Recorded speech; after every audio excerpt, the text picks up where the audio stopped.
Recording now. So thank you all for joining us this evening for the Czu Rebuild Directive community meeting. We're going to be talking about the Czu Rebuild Directives and the geologic clearance process. And to start off, I just wanted to go through some meeting protocols. So as I said, the meeting is going to be recorded tonight. We're going to try and get it up on our OR3 website tomorrow, along with the presentation, so that folks can take a look at that if they weren't able to join this evening. There will be a question and answer period at the end. You'll be able to raise your hand, and we'll go through that. So if you want to raise your hand, there's a little hand signal icon at the bottom of your screen. You can click on that, and then I'll see your hand raised, and we'll go through the list of raised hands. If you're calling in on a phone, I see there's one phone line. You can hit *9 to virtually raise your hand, and then I would call on you, and that it's on the last 4 digits of your phone number, and then you would please dial *6 to unmute yourself to begin to speak. When we get to the Q&A portion, we asked for folks to just ask one question so we can try and get through as many questions as possible. And then after the meeting, questions can also be sent to our RPC, and we can work through additional questions as well. The chat function or the Q&A function is available if people want to type in some FAQ type questions there that we may or may not be able to get to. So with that, I wanted to hand it off to Supervisor Bruce Mcpherson. Thank you, Dave. I appreciate it very much. And I want to thank all the community members who are with us tonight, and to those who have addressed the board and worked with our staff on how to make this recovery process better. And I think we have. We know it has been a difficult year for many of our survivors, and I, for one, appreciate the patience that you have demonstrated as the county has worked through this. I also want to thank Supervisor Ryan Coonerty and his staff for working arm in arm with my office to gain board support for addressing the challenges posed by our code that we have in the county. At our last board meeting, we heard loud and clear that the recording documents connected to removing geological hazards were a barrier that could really have negative impacts. We have discussed this with fire survivors and industry leaders, and the staff has heavily revised it, as you will hear. We will hear now more tonight about that and have time for your questions and input.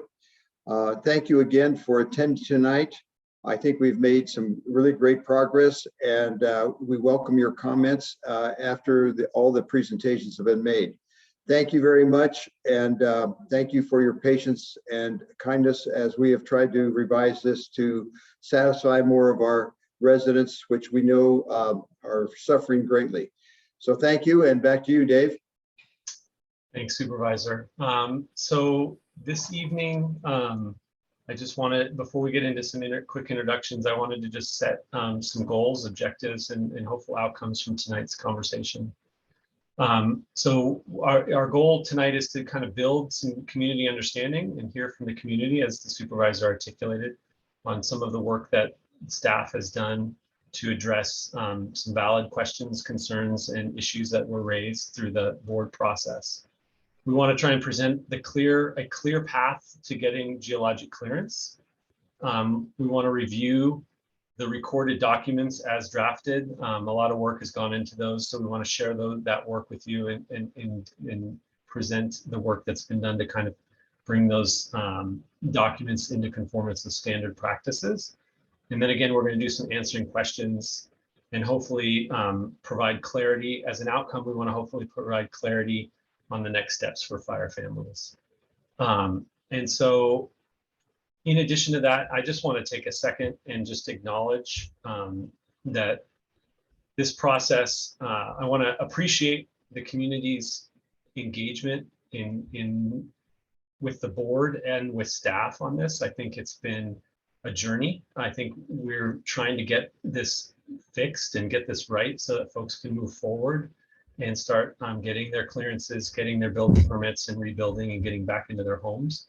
So I appreciate that this has been a traumatic process for everybody, the journey up until this point, as well as losing your home. So I just want to acknowledge that. as we have this conversation tonight. So the quick agenda, probably should have done introductions right off the bat, but as a reminder, my name is Dave Reed. I'm the director of our Office of Response, Recovery, and Resilience. You've met Supervisor Mcpherson, and I'm just going to have the staff on the call this evening introduce themselves, and I'll start with Marcus Johnson.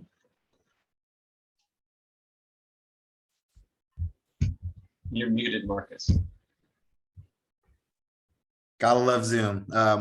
Good evening. I'm Marcus Johnson. I'm the director downstairs at the Recovery Permit Center. And then why don't we go to Jeff? I'm Jeff Nolan. I'm the county geologist. Thanks, Jeff. And then Carolyn.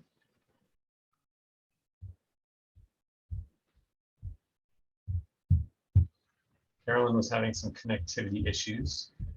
How about we go to Jessica DeGrassi? Good evening, Jessica DeGrassi. I'm assistant geologist. And then Paya. You're able to unmute. So we've got Paya Levine, our interim planning director, and Carolyn Burke is our senior civil engineer in charge of our environmental planning division in public work, or I'm sorry, in planning. There's Paya. Would you like to do a quick intro?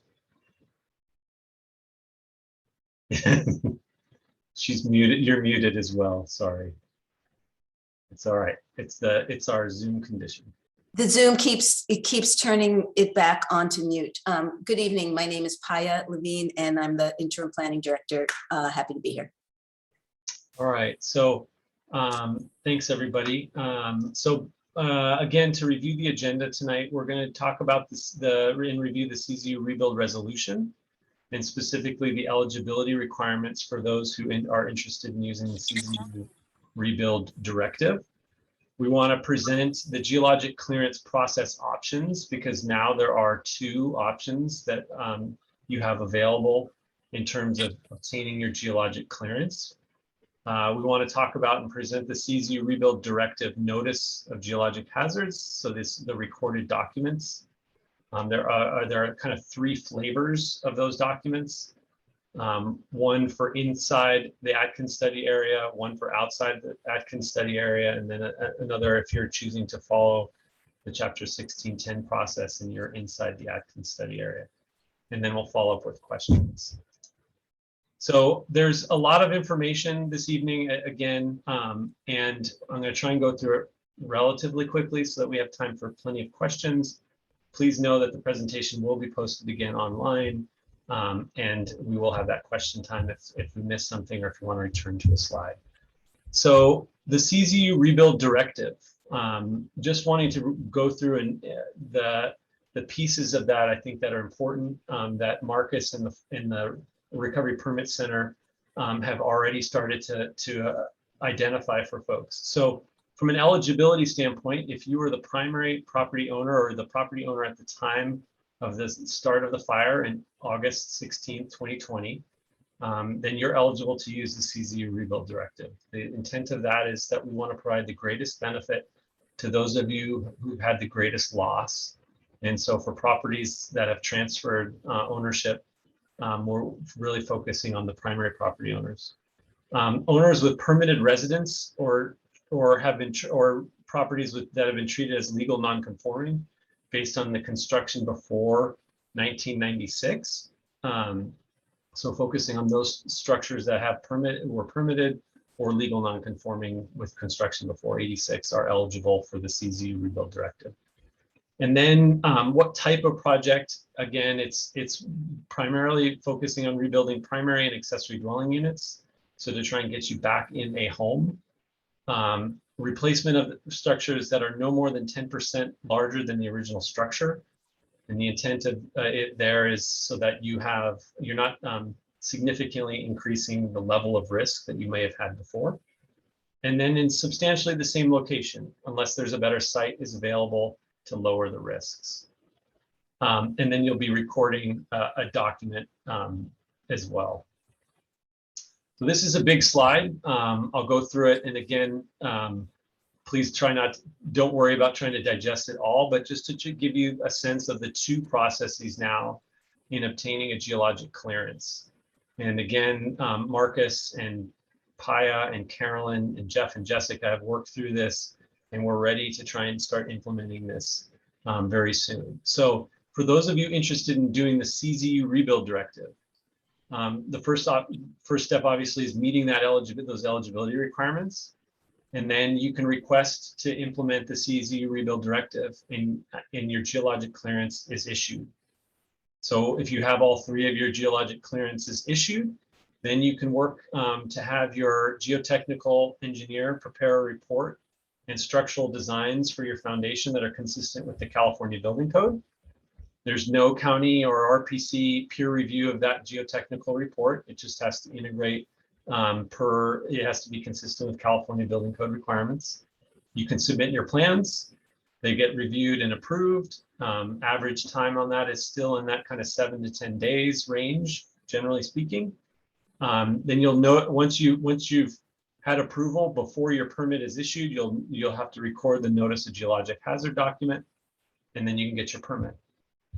So that's the Czu Rebuild path. If you want to follow Chapter 1610, there's a couple subtle nuances, so I'll just share with those with you now. And that is that you start by submitting your geology geotechnical report with mitigation recommendations to the RPC with a fee. For those of you inside the Atkins study area, that Atkins study can substitute for the site-specific geologic report. So if your geotechnical engineer is comfortable working with the Atkins data, they can integrate that information into their recommendations for mitigation. Once you've submitted that report, the county and the RPC will review the mitigations and accept or request changes. Once those mitigations have been accepted, your geologic clearance is issued. And then you can again follow a very similar path to the other, which is prepare your structural designs for your foundation and your construction documents. The county has already done that peer review on the very front end. You submit your plans, they get reviewed and approved, you record a document, and your permit is issued. So those are the two processes now that would exist to obtaining your geologic clearance. A lot of information there, a lot to digest. And again, we can come back to this slide if that's helpful when we start doing the Q&A. So the other big piece of this was the notice of geologic hazards and the conversation that started on September 14th. And what we heard clearly and loudly, as Supervisor Mcpherson articulated, is that the nature of that document as presented on the 14th was problematic on many levels. It had an uncharacterized risk. There was concern that it would affect property value, insurability, and lending impacts. And so what we've done is looked very closely at our standard of practice over the last 25 years with the notice of geologic hazards that's been recorded on title, with very limited hardship and impacts that we know of to property owners. And just to give a scale of how many of those are typically issued per year over the last 25 years, and then how many exist, those numbers are there. So we wanted to try and take the feedback and bring this document that you need to record in either scenario more in line with the standard of practice that's gone on for many years. So that Czu Rebuild Directive notice of geologic hazards recorded document will likely come in 3 flavors. As we know, there may be additional flavors, probably not 31 for those of you who remember the ice cream store. But 3 primary flavors of recorded document, and I'll show you the specifics of those in a moment. But the first scenario is when your building site is inside the Atkins study area, whether that's being touched by the primary or uncertain debris flow path. And debris flow is your only geologic hazard, and you're selecting the Czu Rebuild Directive. So we'll call that scenario A, and I'll reiterate those details as we go. Scenario B is you're also inside the Atkins study area. Debris flow is your only geologic hazard, but you would like to pursue the standard traditional Chapter 1610 process. And then scenarios 3 is outside the Atkins study area. There may be other geologic hazards present, and you're selecting the CZU rebuild directive. So we'll talk about those 3 scenarios. This is the draft first page of the notice of the document that would be recorded. So this is the first page for all 3 scenarios. And just to talk a little bit about what this looks like, the first kind of paragraph under that title is just defining who you are and where this property exists, the name, street address, APN. And then the body of this is the same for each of the options. And so it's acknowledging and characterizing the hazards is the first part. So that first paragraph there, sit with this. I'll talk to you. Can read. Sorry, Carolyn, thanks. So that first paragraph is just acknowledging that there is some reports that were done. And I'll show you how that looks. The second, third, and fourth paragraphs that's not the blue text is the extent of the recorded document content with regards to the indemnification requirements that the county has. So basically, it's stating in that first one that you're electing to develop in an area subject to geologic hazards and that you assume the risks. And then the second paragraph is saying after you've understood the development, those hazards, that you basically indemnify the county and hold us harmless from any damages or issues that come up from development. So it's just that one paragraph. And then the third paragraph is just to state that this document runs with the land so that future property owners will be notified of these, of where you built.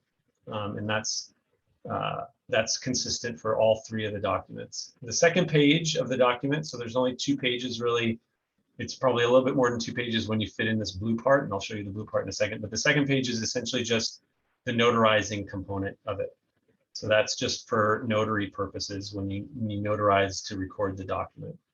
So the other piece is the notice of geologic hazards. That's the part that characterizes what the hazard is. So remember in the September 14th version, we weren't going to characterize it. We were going to give a list of all of the possible hazards that existed. And what we're moving to is being very specific with what studies have been done to characterize the risk. So again, in scenario A, that blue part of that document will look something like this. And again, scenario A is you're inside the Atkins study area. Debris flow is your only geologic hazard, and you want to take advantage of the CZU Rebuild Directive. So what we will do is characterize the studies that have been done to say that you're building in a debris flow area. And those studies are the Atkins study, the initial WERT study, which is number 2, and then number 3 is the post-WERT study. And it's basically just saying, if you want to know more information, this is where you would look for the studies about the hazard that's been characterized on the property. In scenario B, where you're inside the Atkins study area, debris flow is your only hazard, and you want to follow the traditional 1610 route, that reference to documentation in a report would just be to reference your geotechnical engineering report. And then let me just make it one distinction on the first one. So at the bottom of this document, you'll see the permitted building site was reviewed and approved under the provisions of the CZU Rebuild Directive. It references the board document, the resolution, and that's all it says. So it doesn't characterize the risk. It doesn't say anything other than just that you built your home under the provisions of this Rebuild Directive. In scenario B, again, it characterizes based on that site-specific geologic report or geotechnical report. And it says that site-specific geotechnical investigation and mitigation recommendations were reviewed and accepted by the county in compliance with provisions of Chapter 1610. And then in scenario C, which is another area outside the Atkins study area, and you're choosing the CZU Rebuild Directive, we would characterize the hazard based on a GHA or possibly a geologic pre-clearance document. And then that last paragraph would state that the permitted building site was reviewed and approved under the Czu Rebuild Directive without further site investigation to determine the level of risk associated with the geologic hazards noted above. And that's the extent of the recorded document. Now, hopefully you can see my screen. If one of the panelists can give me a thumbs up that you can still see. So I wanted to just share what it used to look like. This is the September 14th document that was provided to the board and furthered this conversation on the recorded document. So it was 6 pages in length. The last 2 pages were basically the notary pieces. So 4 pages of content that was with 10 different items, 1 through 10, in terms of outlining some of the ways in which we were trying to have clarity on the nature of the risk. So what we've really tried to do in this revision is to create a much tighter, cleaner document that's more explicit to the nature of the hazard. It's not characterizing the hazard. We're trying to just be very simple in our language and then direct people to where they can go to find out information about how that hazard was characterized, whether that be your site-specific geotechnical report or some of the other reports. So then next steps, I wanted to just bring this up and then we'll be able to open it up to questions. This next step slide was presented by Carolyn at one of our last board meetings, and I just wanted to give folks an update. And so our environmental planning staff, Jessica and Jeff, have reassessed those 46 cases where site-specific geologic reports were required. And they have made recommendations or connected with those folks. Today's conversation was part of the board's direction to meet with and discuss with community the Czu Rebuild Directive and to try and finalize the covenant.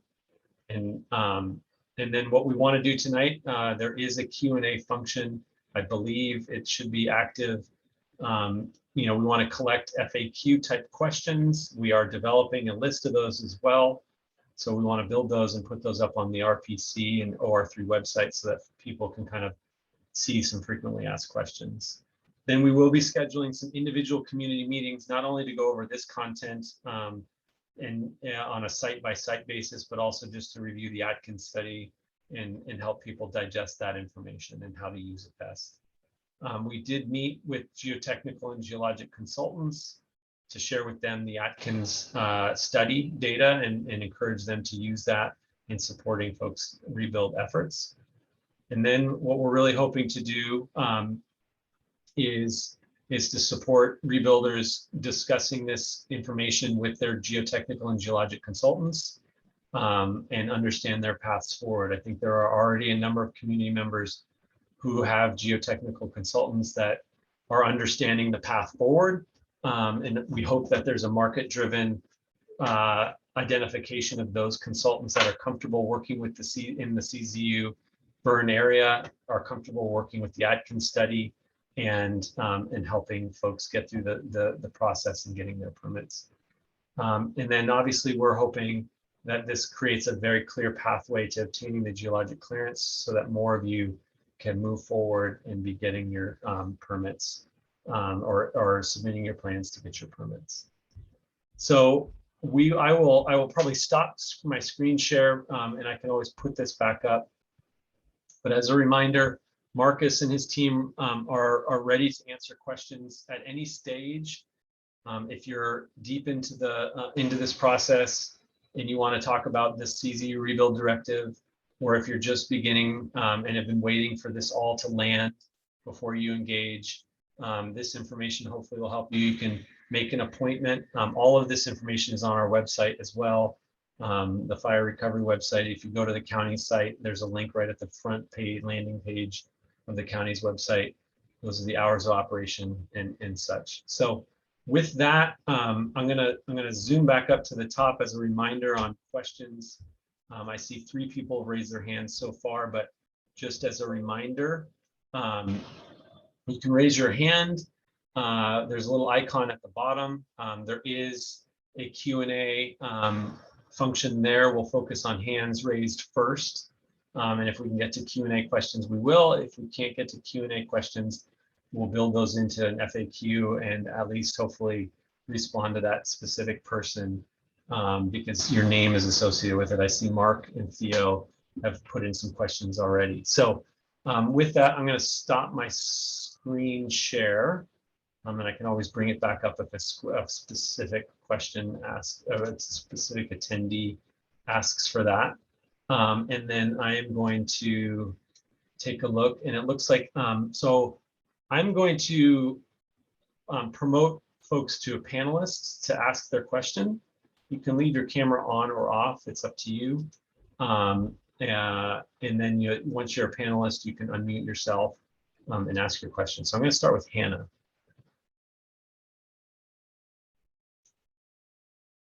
Let's see if that worked, Hannah. Let's see if she comes in here. There you are. And if this takes too long and folks don't want to be promoted to panelists, I can just unmute you as well. But I wanted to try and allow us to see your face if you want. But go ahead, Hannah. Hey, Dave. Thank you. So Swanton was not included in the Atkins debris flow study, even though we were told that the study would encompass the entire burn scar. So I'm wondering, will more information be released that includes Swanton in this study? And additionally, with the covenant, how would that geologic hazard be classified or specified for us when the study was not completed on our area? And ultimately, like, how will we be supported so that we don't have to pay the cost for an expensive geological report that this study was supposed to prevent the need for? Sure. So thanks, Hannah. I'm gonna, Jeff jumped on. Jeff, myself, Cretans, Shaw, who's on the call, and Linda Potter from Atkins talked specifically about the Swanton area. So Jeff, if you wanted to just kind of summarize, there is significant data provided by the analysis. So I'll have Jeff answer that if that's okay. Yeah, it was included in the study, and the Scott Creek was actually a detailed study area. It was treated differently than the other detailed study areas because it's such a large drainage. A debris volume model that was used in the other drainages is only suitable for relatively small drainages, so it couldn't be used for Scott Creek. So, you know, it was studied. We do have results for the Swanton area. You know, we're going to be looking at each site site by site, but you know, we do have depth and velocity data for the whole valley. Yeah, so Hannah, I know just to try and get through all the questions, if you do have a follow-up, we can talk about it, but I'm going to just try and get everybody to ask one question to start. So I know that there's probably more there that you might want to discuss, and I encourage you obviously to reach out to Marcus in the RPC if you have a site-specific question, and hopefully they'll be able to help as well. So I'm going to promote Julie to a panelist next.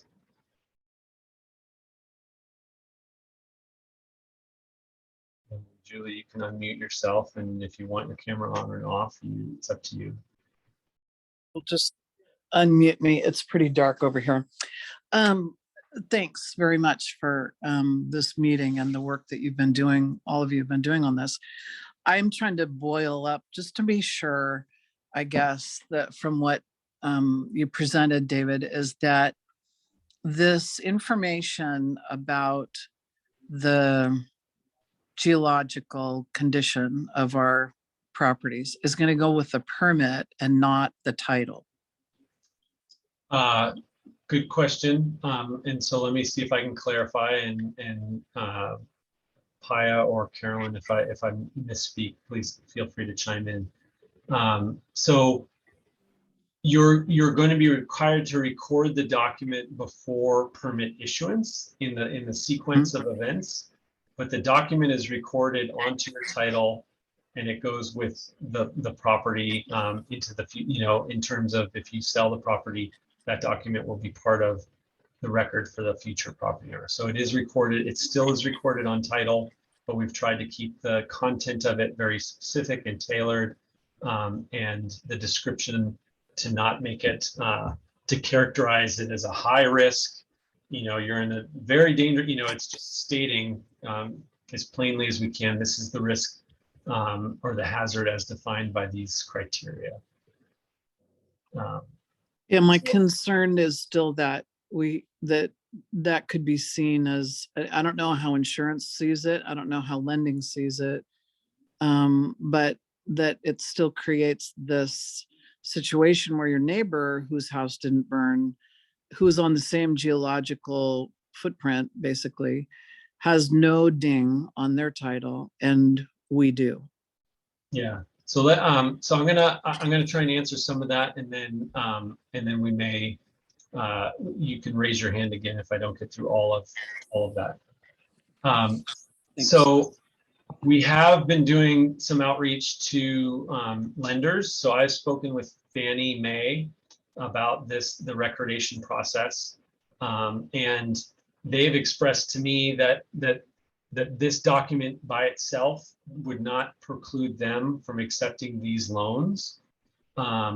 We do know from the permit history and from the history of people in the community with recorded documents like this, that we haven't had anybody come to us and say, hey, this recorded document over the last 20 years or 25 years, I wasn't able to get a loan. And then on the insurance piece, I wanted to talk a little bit about that, because I think that this plays into a little bit about this conversation about my neighbor. And I think we all recognize, I live rurally, I live in the WUI, and I think we're all worried that insurance companies are going to drop us without cause. But one thing that is absolutely certain is that most insurance agencies these days are evaluating the insurability of a home based on 3 primary criteria: the building material, where you're located in relation to response time from a fire engine, and what other fire infrastructure you might have or fire access. And so obviously the access hasn't changed for the most part, but your building materials will have significantly improved. So your home, and you may have now internal fire sprinklers, and you're built to current building codes. So there are in many ways, not that there's very many benefits. There are not, to having lost your homes. I'm not trying to characterize it that way, but from an insurability standpoint, it's likely that you will be more insurable because of those things than less insurable because of this recorded document. Because that's the insurance. When I talked to my lender about this, he said those buckets, the general buckets, there's like they have a category, 10 points for each of those buckets, and they used to insure people if you had a score of 9, the higher the number, the worse you are. And now they're only insuring a number of 3 or 4. So they're ratcheting down the criteria by which they insure people. But the fact that the rebuilt home will have WUI compliant siding and roofing, current building code standards, and a fire sprinkler system, hopefully will make you more insurable. I'm going to go to Richard, and I'm going to promote you to a panelist as well.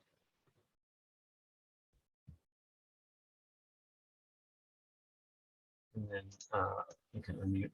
All right, I think that worked. Thank you, Dave. I appreciate you putting this on and sharing all this information. I think it was pretty helpful for me to understand, at least.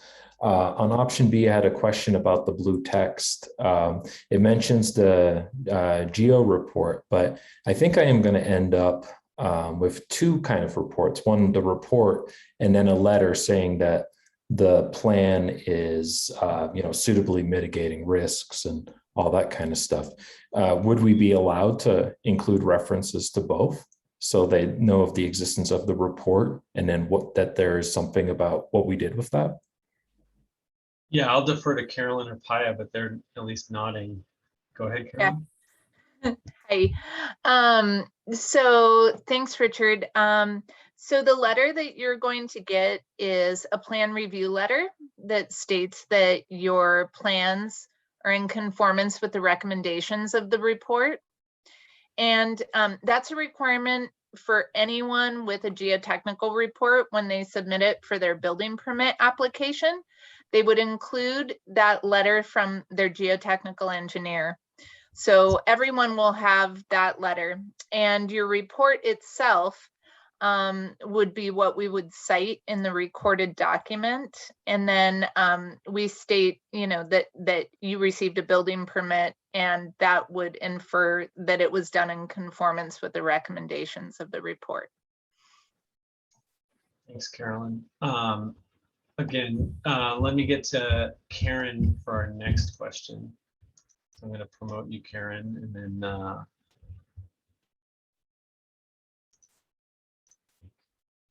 you go.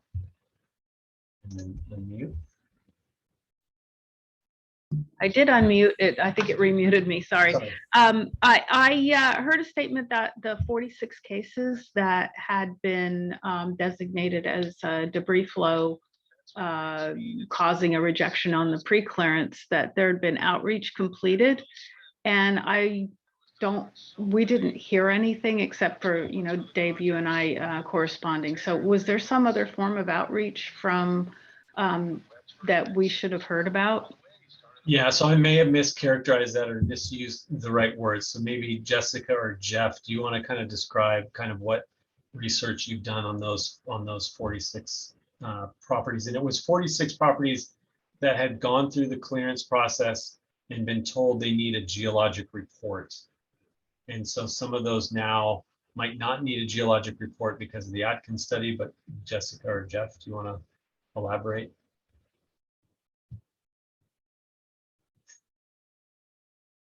It's a stare down. Yeah. Jessica's more involved with that than I am, but no, we haven't contacted individual homeowners yet to advise them of any change in status. We did, out of the 46, I think there were only 3 that weren't included in the Atkins study and that would still need a geologic report for other reasons, because they're on a young landslide or some other type of hazard. So we will be reaching out in the very near future to let people know what their status is. Yeah, so let me just restate that because I think that because I made that miscommunication. So of those 46 sites that when they have tried to get their geologic clearance, they were told they need a geologic report. All but 3 are in the Atkins study area. So that Atkins study can now substitute for the site-specific geologic report. So only 3 of those 46 would need either a site-specific geologic report or to choose to use the Czu Rebuild Directive path. I'm going to go to MC Dwyer, promote you to panelist.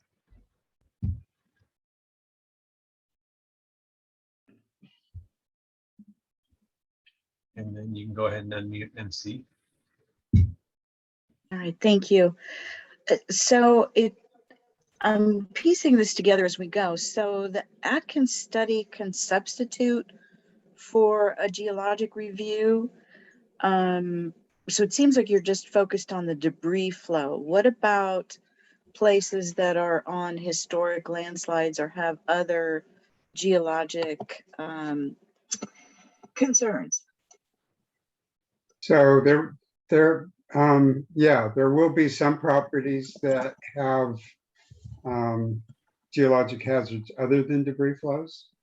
What we're doing is, if they're in an Atkins study area and the only hazard on the geologic hazard on the property is debris flow.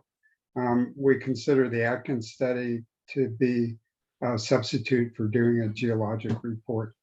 There will be some other properties where they may be on a young landslide or on top of a fault trace, active fault trace or something like that, where they're still going to need to do a geologic study. Or choose to use the CZU rebuild. Or, yeah, use the. So as some of you on the call know, and we started this conversation back in May, identifying a path forward to obtaining your geologic clearance without requiring a site-specific geologic report was one of the stated goals. So now we have this, ideally to have this Czu Rebuild Directive path for those that want to do that.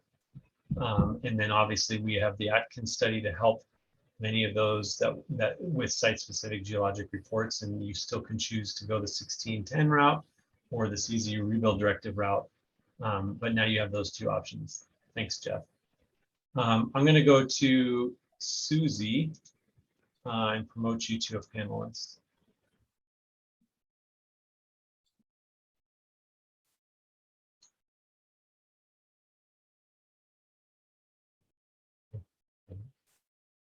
That work? There you are. Sorry, Susie. Susie, if you want to unmute yourself and ask your question. Yeah, it takes a little while to join. Thank you. I just want to say that the CZU Rebuild Directive seems like a really good solution to the problem that we've been facing. And I appreciate all the time and energy that you all have clearly put into making the path forward a little bit smoother. I guess I want to just check with Jeff or Jessica, a similar question to the Swanton Road area. Did any of the, when you did the Atkins study, did you study the Last Chance Road community at all? Well, most of Last Chance is in elevated terrain, so it's not really subject to debris flow hazard. The debris flow hazard really only applies to valley bottoms and the depositional fans that come out of the mouths of these drainages, what we call debris fans or alluvial fans.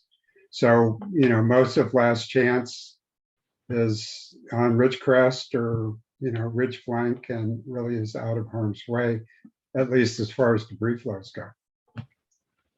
Yeah, so In that case, the path to getting our clearance would look like what?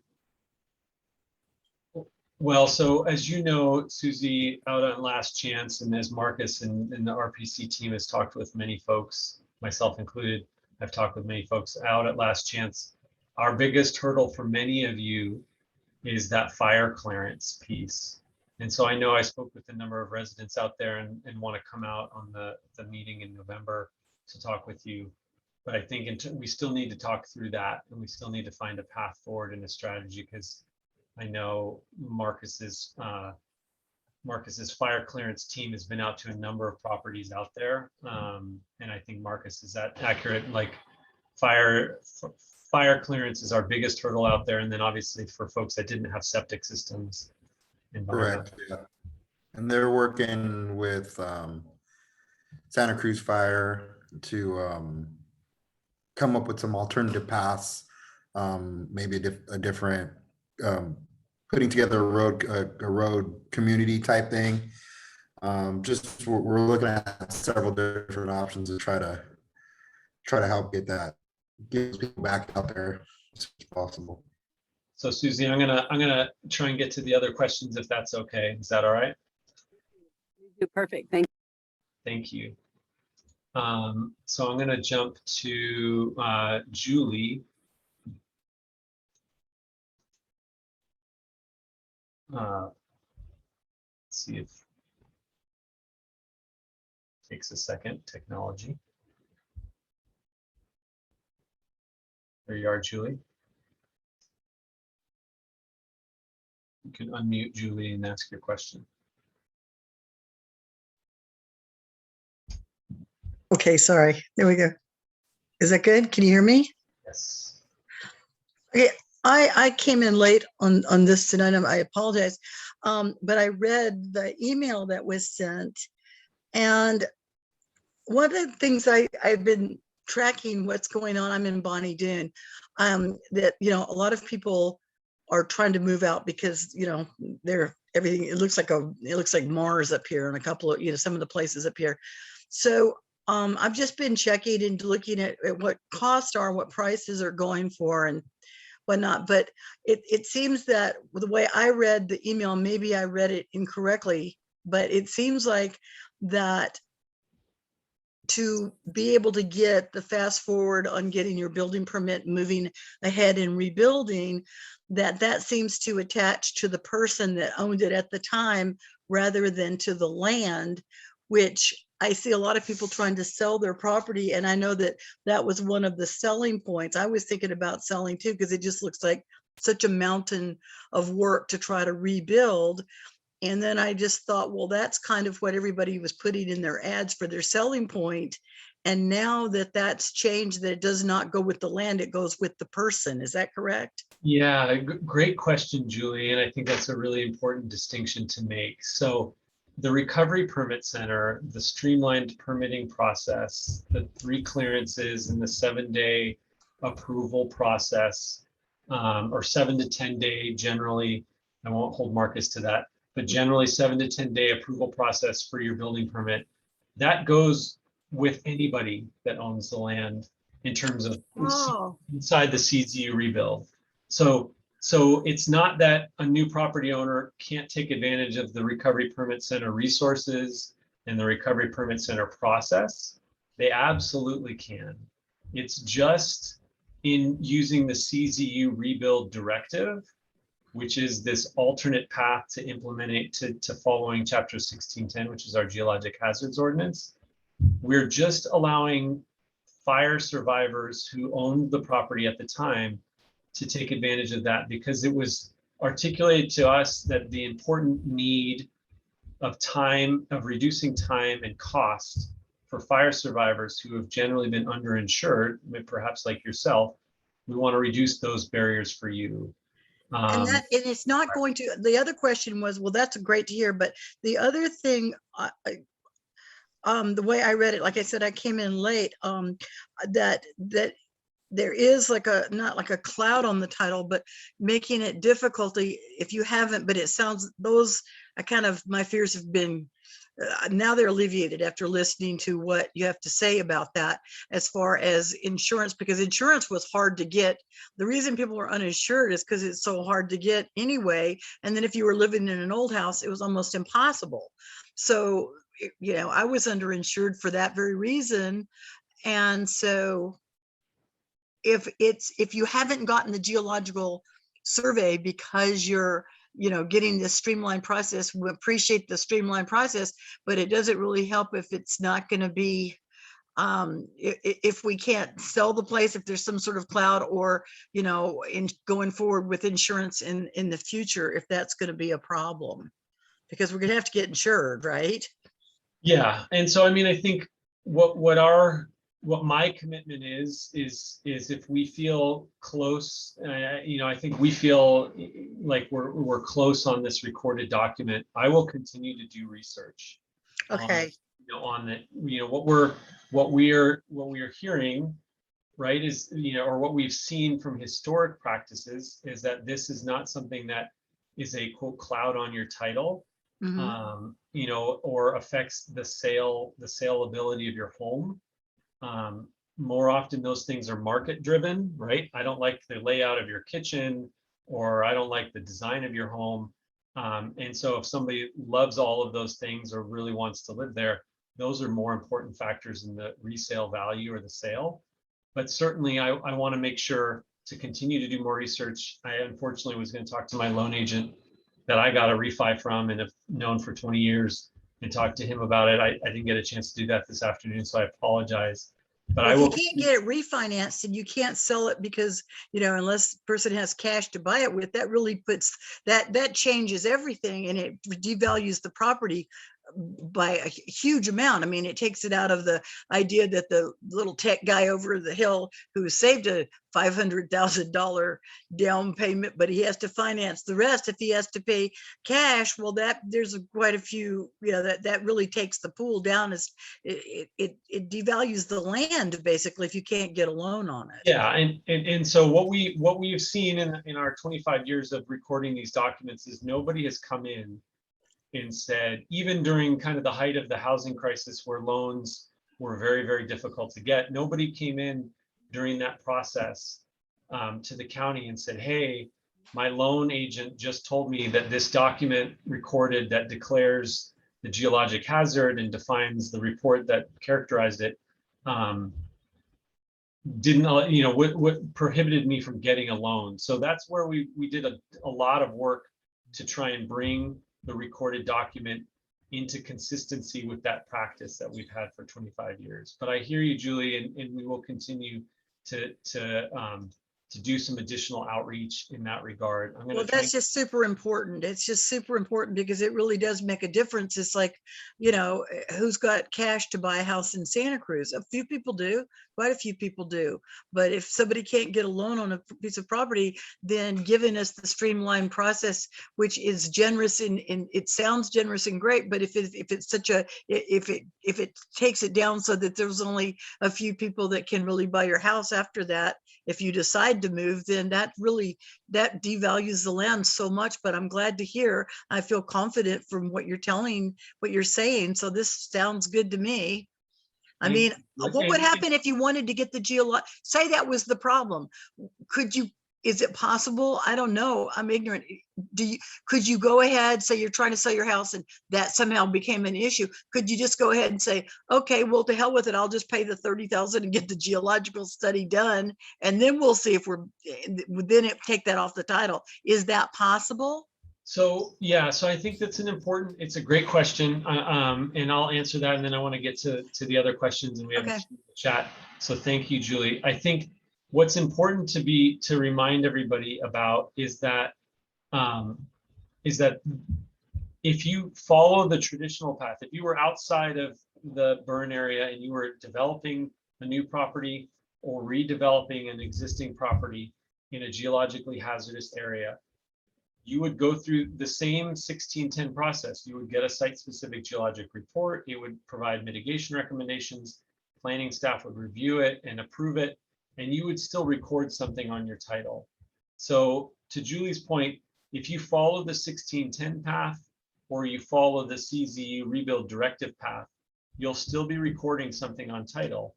And what our goal has been after that very clear feedback from the 14th of September on was we needed to work very hard. And I feel like we've tried to bring this document to being very consistent, looking very similar to what we've done historically over the last 25 years without any harm. So that's the goal. That's the hope from this process. I'm going to go to Kirsten.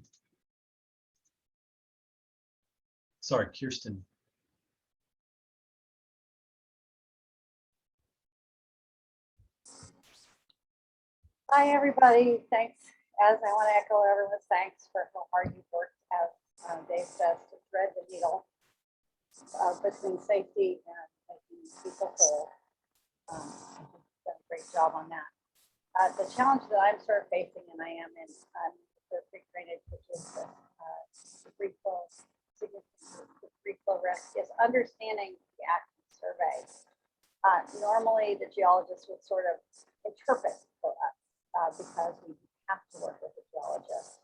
But I've spent some time looking at online. It's hard on the GIS to get very accurate understanding of what is where, since there's several overlays that might not line up with each other very accurately. On the GIS, there are times when the Atkins debris flow is the left of the road and the creek is the right of the road, and I know that's not right. I know that the debris flow will go down the creek bed. And the reason that's important is to get to the path of which path is right for us, the 1610 or the Czu Rebuild. And our only tool to get to knowing which step is right for us is to understand the Atkins well enough so that we as homeowners can answer that question. And exacerbating that is some lack of understanding of what the difference between the primary debris flow path and the uncertain debris flow path are. Because I understand enough to know that they are not the same risk. And that's all I can really understand. There doesn't seem to be any velocity information in the uncertain debris flow path.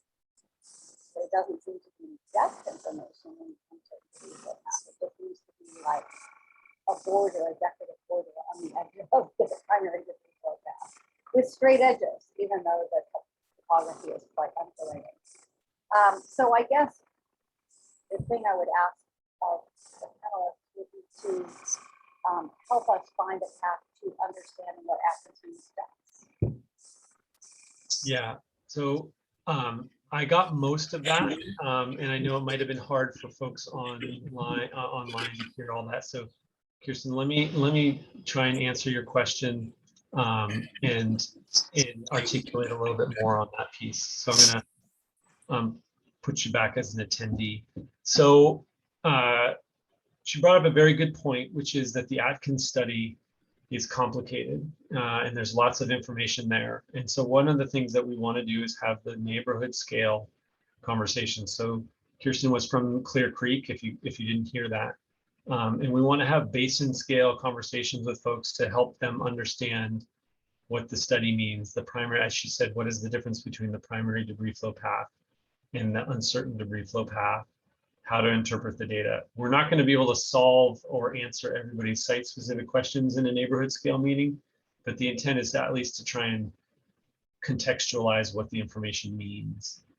The other point she made, which is totally accurate, is that the debris flow data from the Atkins study is accurate to the topography. So if you look at the data and you look at the topography, it's very accurate.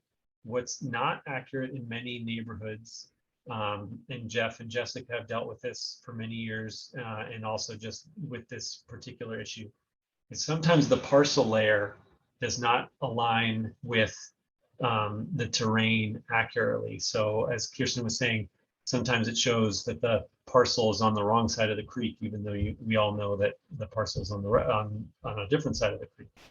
So that's where, working with your consultant team, we get a GPS location of your home site or your prior home site, and we can type that GPS location into the GIS viewer and get a very specific understanding of where your home site might be in the context of the Atkins information. So there are ways to do that. We can help consultants clarify that for folks. And then hopefully, again, we can find geotechnical engineers who are comfortable using that data to move forward to help folks. So stay tuned for kind of the neighborhood scale meetings and conversations in that regard. And just before I go to the next question, just to share with those who, I'm sure there's only half of you are listening with both ears, but it is 0-0 in the bottom of the fourth in the Giants game with the hated LA Dodgers. I won't out, there's a Dodgers fan in our midst, but hopefully we'll get you guys back to that game soon. But we still want to answer questions, but I thought I'd give you an update. So just going back to questions, Anne Black, I'm going to promote you to panelist.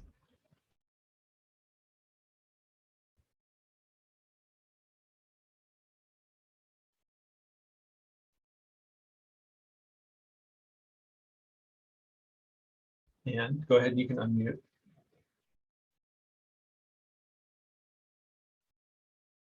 Do you want me to unmute you, Anne, maybe? I found it. Okay. Sorry. It's hard on my phone and I ended up joining with my phone, unfortunately. Okay. Anyway, I'm kind of new to the home buying situation. So I just wanted to know if this document that would be on title, is that part of like a regular, what would be in a regular disclosure package? Yeah.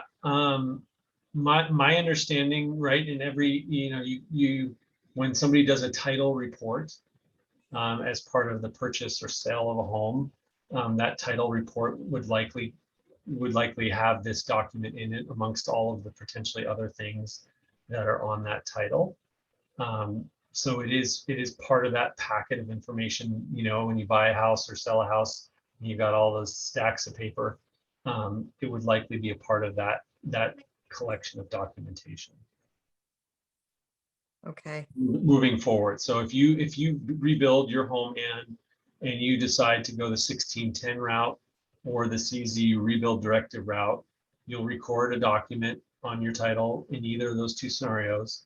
If you choose to sell your house later on to somebody else, they'll be able to pull a title report. They'll see that, you rebuilt your house in, let's say, hopefully 2022, or maybe hopefully you start at the end of this year, and you're able to, so all of that information might be in there in terms of the permit documentation or permit history, but certainly this recorded document would.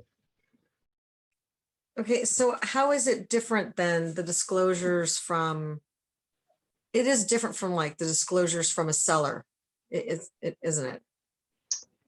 I will quickly get out of my depth in terms of the real estate world, but yes, disclosures.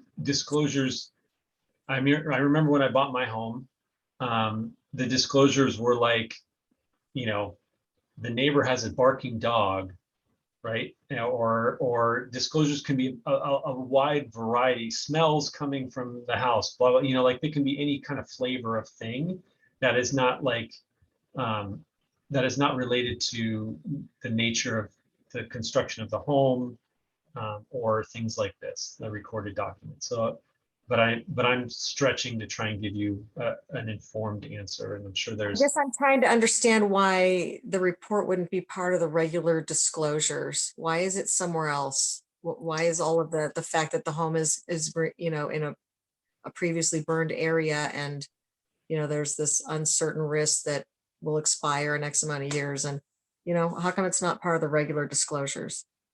So I'm sure there's real estate agents that are cringing at everything that I'm saying right now. So I don't want to try and give you an answer to that, because I think I'm getting farther from the truth in terms of where it falls in a quote regular disclosure. Marcus, do you have a sense? You unmuted. I didn't know if you had a better. So there's usually a natural condition for earthquake, fire, landslides that the report ran while you're purchasing your house, and it's just a report that says, hey, the GIS map systems of the state show that you're in a tsunami zone, or you're in a wildfire zone, or you happen to be in a landslide zone.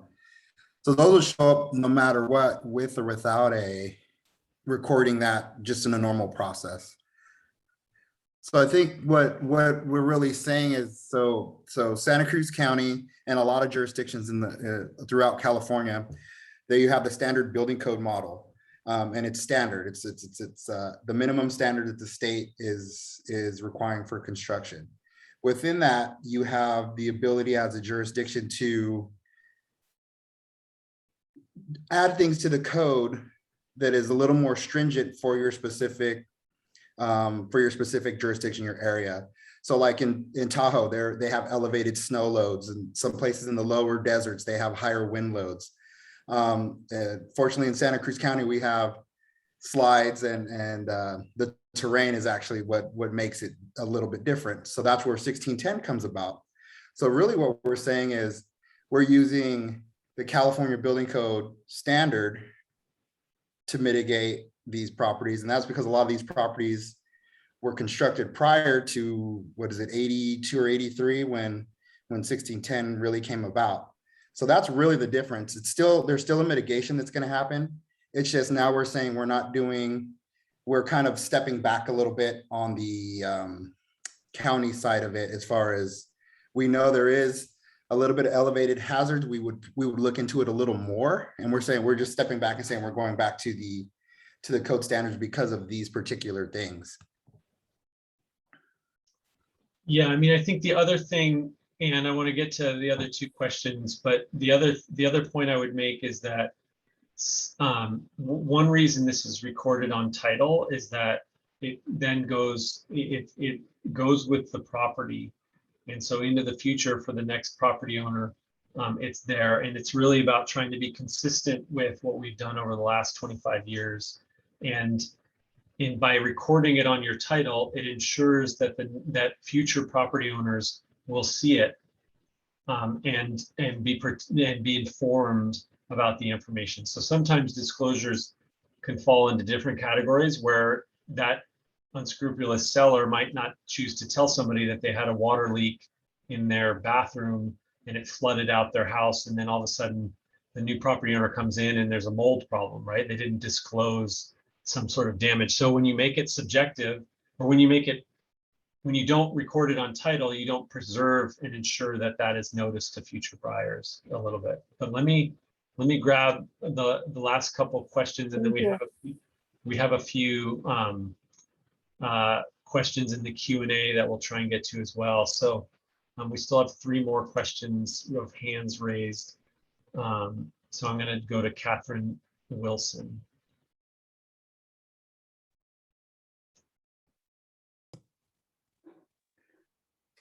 Yeah, hello. My screen went away for a minute. I bought my property in 1992, which is before I think these disclosures were attached to title. So my title report didn't say anything about land, geological hazards. I knew of my own knowledge that there had been a landslide right next door to my house. And the seller did disclose that to me. And they said that I could order my own geological report if I were concerned about that. And I decided to take a chance and just buy the property.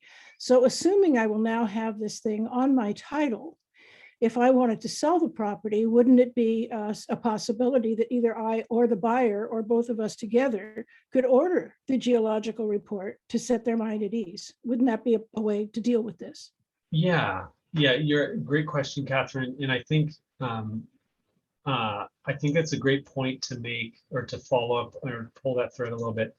If right now, for many of you being underinsured, that you want to pursue the Czu Rebuild Directive path, and you want to get your home built as quickly as you can at as low cost, that doesn't preclude you from later on doing a geologic report and investigation, and perhaps doing some mitigation measures to address whatever that hazard might be.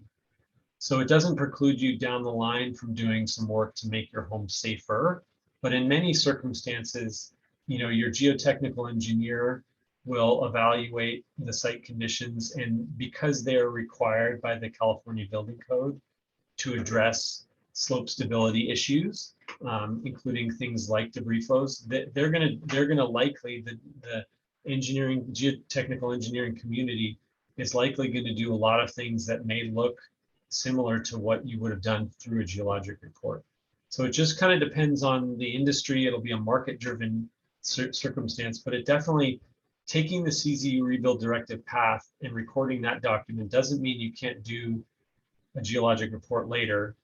And you won't, and you will still record a document. You may choose to change what document is recorded on your property. So you might have taken the Czu Rebuild Directive path, and then you might come back, either remodel your home or add an ADU, and do the traditional path and do some mitigations for the whole property.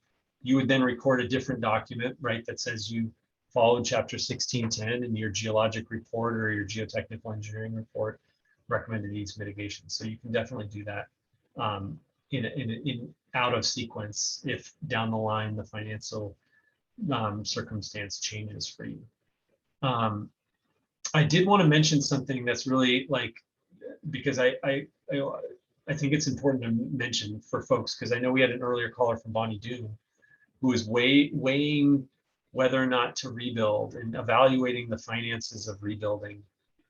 And one benefit that I think most folks know, but just to reiterate, financially, is that you get to rebuild your home and have your old tax base.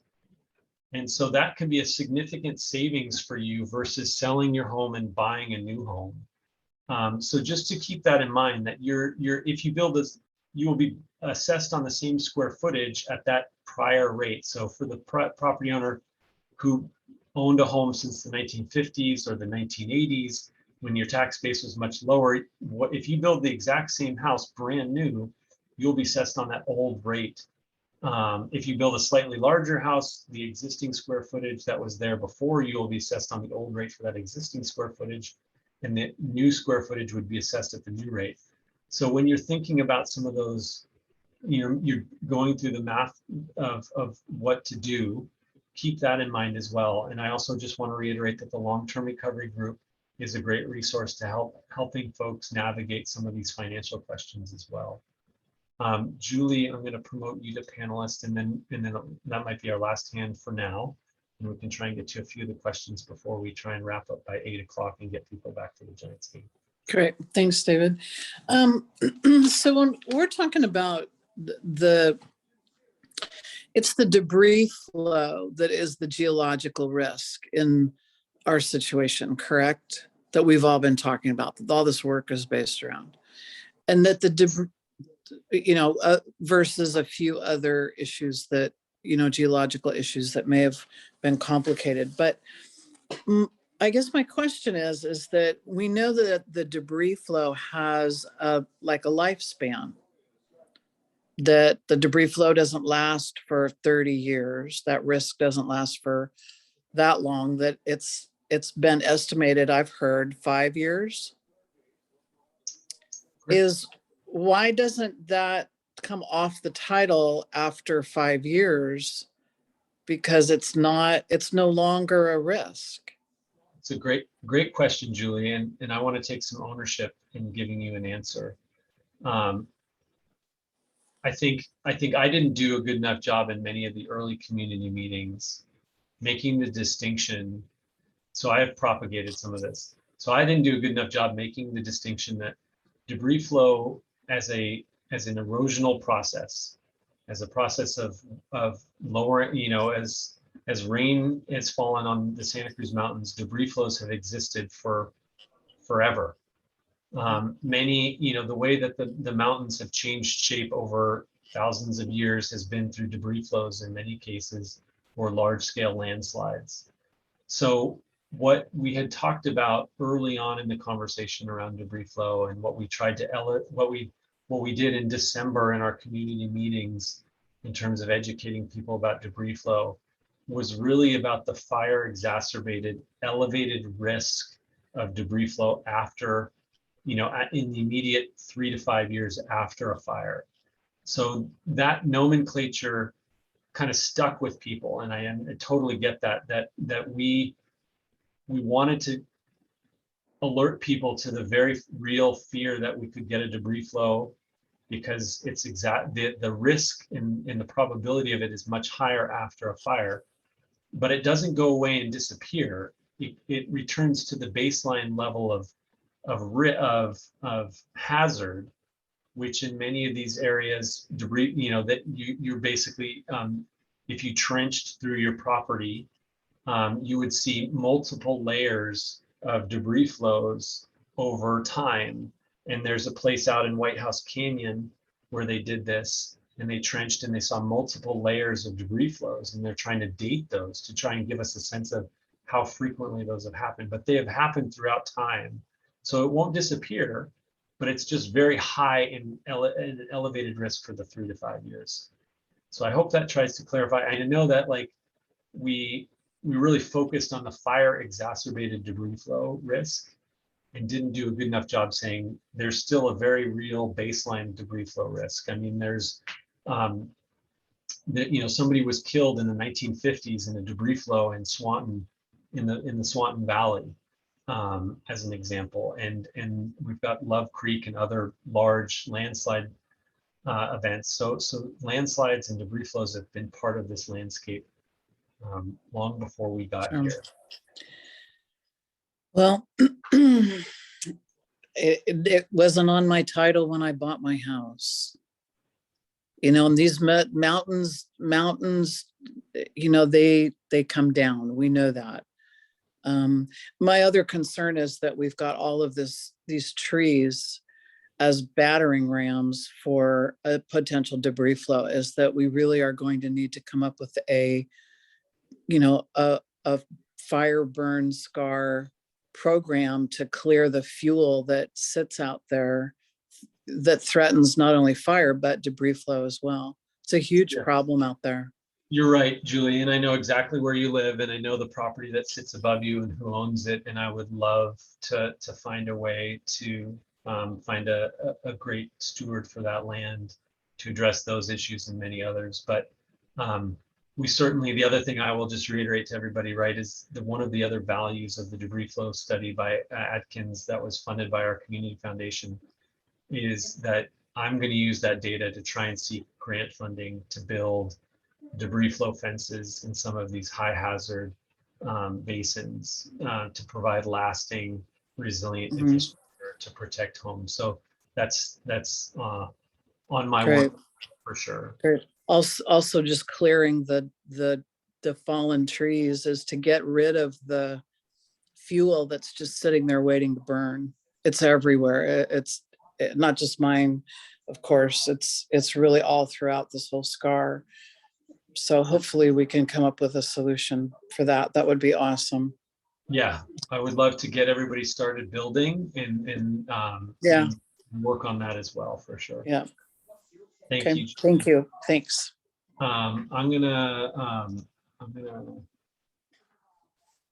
We've got a couple more hands that came in. I do want to try and respect everybody's time. It's almost 8 o'clock. I know we may or may not get to our all of our questions in the FAQ.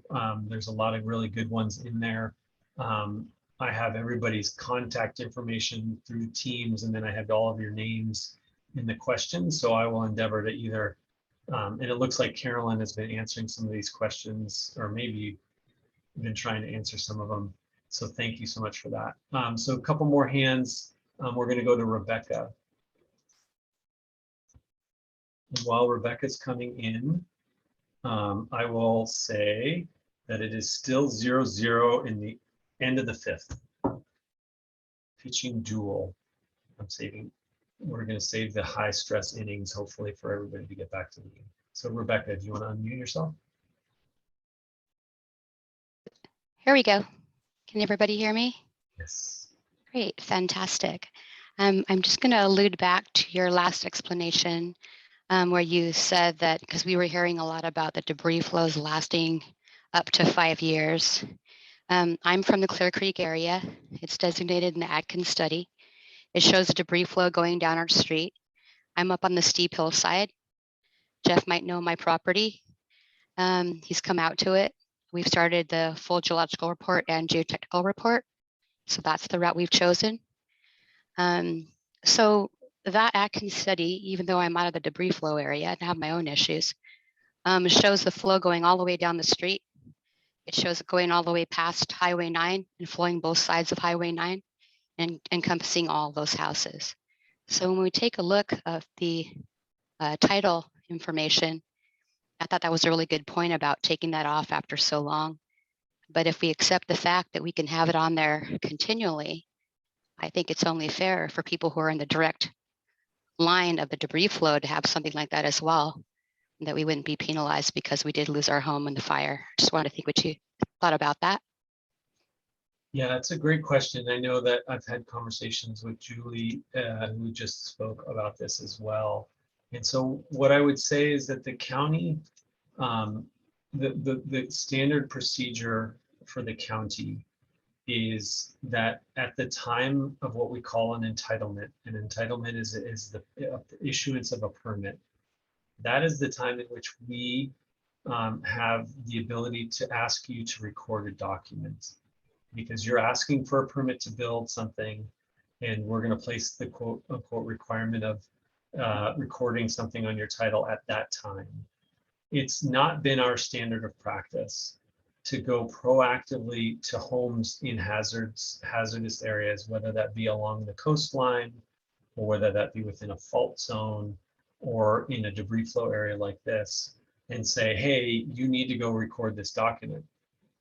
Candidly, we don't have we have not exercised, and there may be authority that we have, but we just don't go proactively out and require people to record things. Now, that's not to say that a future property owner downstream from Clear Creek might not need to disclose that this Atkins study work has been done. And that gets to Ann Black's question, like there may be some in the real estate industry now who will know about this and it will become part of a disclosure.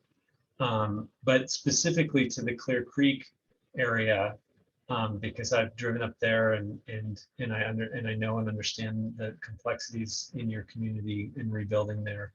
You know, that's a great example of where there are a lot of standing structures at the head of that valley that are at risk. And so that's where I do want to try and build that neighborhood scale mitigation fence there to hopefully protect those folks many years to come, including yourself or others that are rebuilding. So it just hasn't been our practice. It's just like we don't go out and proactively find red tags.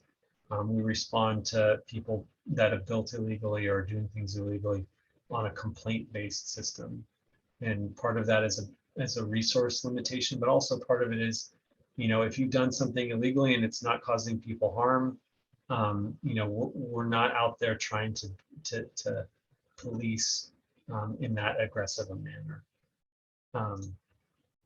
So Tanya, I'm going to promote you, and then we'll see how much time we have left to get through a couple of the questions in the Q&A. You can unmute Tanya. Hi. So my question kind of, how do I put this? Okay, so in reference to the debris flow hazards and the hazard trees and these fences that need to be built to help, you know, prevent debris flows from coming down on private properties and stuff like that.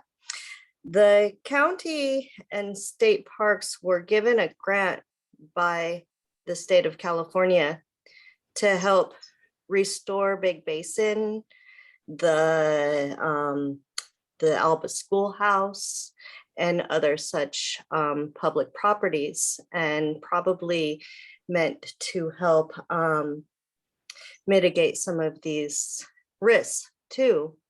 But the county seems to be dragging their knuckles on it. I was hired by the county a few months ago under this grant program, placed in training at non-affected parks for 2 months, the last 2 months of COVID unemployment, and then laid off a week before COVID unemployment expired for the entire state or country, saying they still didn't have their act together and they couldn't justify my training anymore. So all of this is going on. The clock is ticking, winter is coming, and why am I and other people who, you know, could be working to mitigate these risks sitting at home on unemployment, desperate for work and desperate to get the money and the income in order to rebuild our homes and dealing with this permitting process? All right, Tanya, let me see if I can give you some clarity. I'm gonna, and then we'll try and wrap up. So I recently did a state tour of Big Basin. This picture in the background here is actually of the mother tree, the old growth tree in Big Basin. And I do know that the state has allocated, I believe it's over $180 million to rebuild our oldest state park. And they're actively working on debris removal and hazard tree removal. So I can't speak in great detail as to what their plan is. They expect it to be a 10-year rebuild process. They hope to open up limited access to Big Basin in the spring or summer of next year. But they obviously have a lot of mitigation of hazards and work to be done there. So I can't speak to what they're doing. From our side of things, in terms of large-scale mitigation measures, Carolyn Burke, applied for a grant to do the Atkins study in February. We recognize that that process was going to take too long to provide as much benefit to the community, and that's when we asked the Community Foundation to fund the Atkins study. Well, now that we have those results, we have talked with Cal OES and other and FEMA, and we know that that report, that Atkins report, is foundational to us now seeking grant funding to do debris flow fences. So we have not been trying to delay that process. We've been trying to get the data so that we can design the fences and go out and seek the specific dollars to build those fences or the specific dollars to design those fences. So we are working proactively. It's been an iterative process. So in the 3 minutes left, I rather than try and answer questions in a feverish pace, and I appreciate Carolyn trying to get to some of those, I want to just articulate that what we're hoping to do is or what we hope that tonight did was to try and articulate the clear path forward for folks. But I know that there's a lot of content and a lot to digest. So again, we're going to put the presentation up online. If you have questions, I think the best place to start is probably with the RPC. Marcus has been engaged in this the entire time since day one when we started the RPC. So he's been with us through this journey, and he's going to try and, he and his team are going to try and help answer questions and clarify what's your best path forward, whether it's the CZU Rebuild Directive path or the Chapter 1610 path. I know that there's some of you who've already who already have consultants, geotechnical consultants that are working with the Atkins data. So we really hope that this has provided some clarity. If you have other questions around this, please don't hesitate to reach out. What we will also do is try and put these covenant documents, or these notice of geologic hazard documents in a draft form or just in a template form, like I showed in the PowerPoint, in a place that's accessible so that people can take a look at those and read them in a little bit more detail. And so if you have questions, you can reach out to me or the RPC. But we really hope that we can get folks unstuck in this geologic clearance process, and that you can take advantage of either the CZU Rebuild Directive route or take advantage of having the Atkins study help inform how your geotechnical engineer can help you follow the Chapter 1610 route. And then I will review all of the Q&A questions and do my best to get back to constituents, or between Carolyn, Jeff, Jessica, Paya, and myself. We'll try and make sure we answer those questions in a timely manner. But for everybody tonight, I hope this has been helpful. Again, we'll get it back up on the website as soon as possible. And Tanya, I want to try and end on time, but please feel free to reach out to me. You can see my you can go to the OR3 website and email me if you have another question. But I thank everybody this evening for your time, and staff for your time this evening, and we hope that this has been helpful, and that it clarifies the next steps for you to be getting the geologic clearance and moving into the permit submittal phase. So thanks, everybody.